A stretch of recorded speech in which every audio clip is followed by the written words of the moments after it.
The healthcare detective Frank Lalli has written a book for Simon & Schuster about how to get affordable healthcare. Called Your Best Healthcare Now. It is available online, in-store, wherever fine books are sold. Mr. Lalli is also the health correspondent for Parade and the former editor of Money and George magazines. Okay, Frank. Yes. Frankly. Frankly. Yeah, well, I'll tell you what we're yeah. going to talk about today. And it's going to be pretty frank, by the way. We're going to talk about the high cost of landing in a hospital. Now, you know very well, Jill, and I think the listeners know, I've been in hospitals, at least once a year now for a number of years. I'm really counting on this year breaking that string. I'm fine right now. Don't worry about me. I'm good. But sooner or later, and this is the sad part, obviously, sooner or later, I'm probably going to land back in a hospital. And by the way, you probably will too at some point. I mean, all our listeners face that. At some point, you land in a hospital. And here's the problem. You can't avoid landing in a hospital. What you can avoid is the high bills. So with hospitals charging something like $5,000 a day now, and that's rough average, $5,000 plus doctor's bills, the tests, the scans, hospital bills can ruin you. But not if you listen to me today. I've got some ideas. Although time in the hospital has one benefit, I've learned lessons that can save you thousands of dollars. So let's start with this. You need to understand that the root problem is avoiding surprise hospital bills. Because generally, you don't know what you might get billed. Now, especially since the same procedure, and this is no exaggeration, the same procedure can cost you anywhere from $4,000 in one hospital and $40,000 at another hospital just blocks away. And that includes all kinds of stuff like uncomplicated childbirth, joint replacements. You figure those are pretty standard. Even cancer treatments, you've got a tremendous variation in the cost. So you've got to do some homework. And now to complicate the problem, and one of the reasons I wanted to talk about hospital bills this week, the Trump administration's new plan requiring hospitals to disclose their prices is turning out to be a fiasco. Now, look, it's a good idea to get hospitals to disclose their prices, but they're rolling it out very badly. Instead of forcing hospitals to list prices in plain English, that makes sense, right? Hey, what's this going to cost me? Tell me in plain English.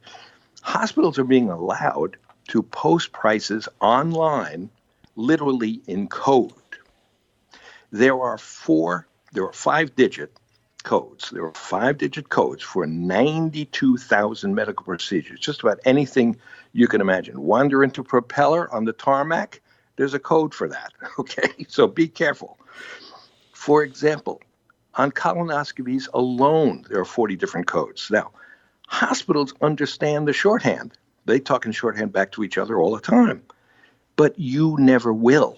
The codes... You're not supposed to. You're not supposed to. The doctors... Look, the codes are written for doctors to bill you, not for you to understand the bill. That's the bottom line. So this is so bad, this rollout.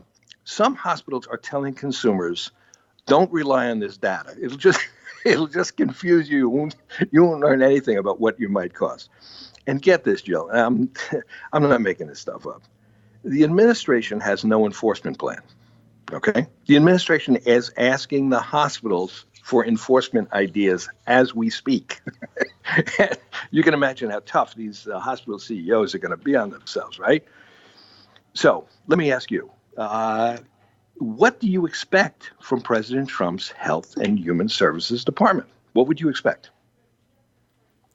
Nothing. You know what? I'm sorry. No. You said exactly what I believe. I don't expect much help from that department, from Health and Human Resources. It first of all, it's being run by a former Eli Lilly CEO, and this is the guy who doubled the price of insulin. Okay, the price is so high now, people can't afford it. People with diabetes are rationing, or in some cases, just going without their insulin. They're getting sick. Some are even dying. That's the guy running HHS today in America. His deputy, this is a Pence acolyte, She is the one who's pushing the cruel work requirements for Medicaid patients. Look, President Trump is doing a lousy job for ordinary people. That's the bottom line here. So, look, once again, dear listeners, you've got to protect yourself from our deeply flawed healthcare system. But look, we're here today. We're here to help you. I've got 4 steps to help you cut your hospital bills. So grab a pencil if you'd like. First and foremost, hospital bills are highly negotiable. You got to understand that. You've got a lot of leverage. Bills are highly negotiable. So you got to prepare to negotiate the way you would if you went out to buy a car. Right? You got to do your homework. You almost always have the time to do it. Think about this. 90% of hospital procedures are planned in advance, right? Childbirth, it's no surprise. You got months ahead on that one. Even treatment for chronic conditions. You know what the chronic condition is. You've got a schedule for your treatments. You can plan ahead for that. Start here. Start with a doctor who's sending you to the hospital. Ask his billing office or her billing office for a written estimate in plain English, what the Trump administration ought to be doing with hospitals, plain English, plus whatever billing codes might be involved. They'll just give you the 5-digit code. If the billing office expect this in some cases, the biller is going to say, hey, geez, the procedure might be this, or it might end up being that, or this other thing. You say, okay, fine. So you got 2 possibilities here. Give me the estimates on each one of the possibilities. That's not big. That's not rocket science. I just had a procedure on my thumb at New York's Hospital for Special Surgery. I got all the information I needed in one 10-minute meeting. I mean, this is not complicated. If it's not rocket science, you got to ask. However, unlike hospitals, and by the way, auto repairmen, doctors are not compelled by law or by American Medical Association ethics to give you an estimate. They can say no. So if your doctor refuses to give you the information, you got to make a decision. Now, I usually find another doctor. You can do one other thing if you have insurance. You can call your insurance company and ask them to intercede for you and get the information. That usually works. The doctors will cooperate with the insurance company a little more readily than they might with you. All right. So I'm curious, Jill. If you get a situation where a doctor isn't cooperative, what do you do? I'm not a good person to ask because I can elicit cooperation from the most uncooperative of people. Well, you're charming. Yes, and I ask again, and then I ask, well, then how do I go about finding out, or who do I speak to? And usually by the second charm offensive, you pick your word, usually I've got something to go on. Right.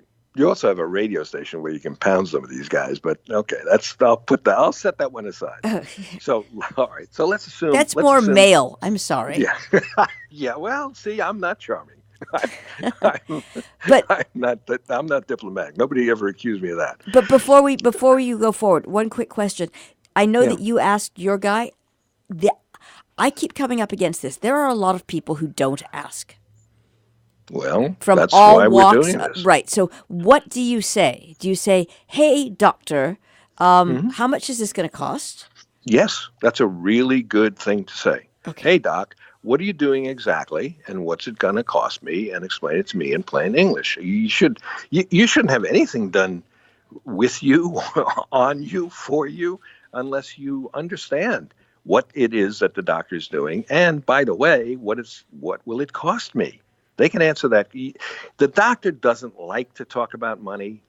I haven't found any that enjoy that, but they've got a billing office, and the billing office is there to help the patients at some level. So that's absolutely legitimate. You got to get the description in English. You get the codes. You get the costs, and now you do one more thing, right? Ask your insurance company for its usual and customary bill for your procedure so you can compare what your doctor is saying it's going to cost you with this is usual and customary. That's the average price for 80% of local doctors in your area, what they're charging for the procedure. So you can see if your doctor is reasonable or unreasonable. Now, that's a baseline, usual and customary. Now you're ready to go shopping. You know what this thing costs. You know what your doctor wants, and you know what the usual price is in your area. I would recommend 3 in-network hospitals. Call them up, get their estimates. In each case, go to the ombudsman. Don't call the billing office. The ombudsman's there to help you. The billing office is there to collect money from you. So to go to the friendly ombudsman and start by asking this question. It's another question you should ask at any time. Hey, am I eligible for any assistance? There's an awful lot of stuff out there that people do not realize that can save them money. For example, if you're uninsured by federal rules, federal government rules, 60% of hospitals, nonprofit hospitals, are 6 out of 10. They can't charge you more than they generally charge an insured patient. Okay? That can help you. Now, all right, let's say you've done all that. You pick your hospital. Now get that estimate in writing, but include in that written description any payment terms you may negotiate. Now, you can spread the payments out over months, maybe even years. Remember, the hospital would rather work out a deal for you up front than chase you later on. You know, sometimes they're going to chase patients for years to get paid eventually. So you have leverage. If you can't afford it at one time, spread the payments out. And you'll see the hospitals will work with you on that. And finally, let's talk about when you're in the hospital. You can save money there too. And as best you can, you probably need a loved one to help you. But as best you can, jot down all the services you're getting and the doctors you see by name. Also, ask for copies of all your test results. Half of all hospital bills contain significant errors, and those errors include tests the patients didn't get and doctors they never saw. So jot some stuff down. Now, Jill, any questions before I give you a few more tips? But any questions? No, no, just an exhortation. And I just had this with a friend who was in rehab. You got to ask. Keep asking. If you don't ask, then no. There's a lot going on. I'm going to choose not to blame anybody, but if you ask for something at 9:00, you may not see it, and if you don't ask for it again, it's then on you, as far as I'm concerned.